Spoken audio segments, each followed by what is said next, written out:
Many religions believe that humankind has been created from a single pair of Adam and Eve. May peace be upon them both.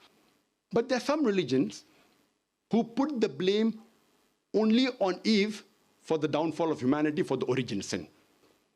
But if you read the Qur'an, the blame for disobeying Almighty God is equally put on both Adam and Eve. May peace be upon them.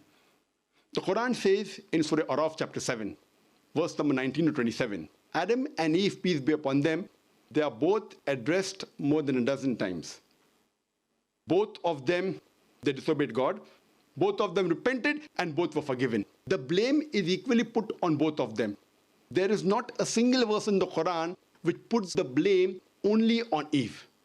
However, there's one verse in the Quran in Surah Taha, chapter 20, verse 121, which says, and singles out Adam, peace be upon him, and says he disobeyed God.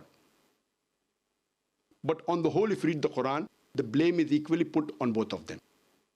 There are some religions who, because they say that woman is the cause of the downfall of humanity, which Islam doesn't agree, some religions say because of that, God punished her.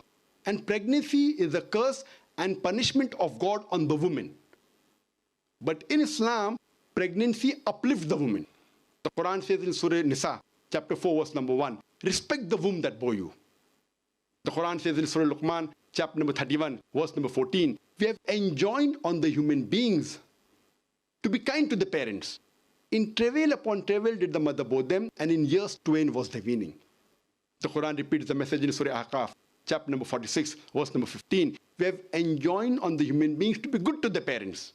In pain did the mother bear them, and in pain did she give them birth. So pregnancy uplifts a woman, does not degrade her.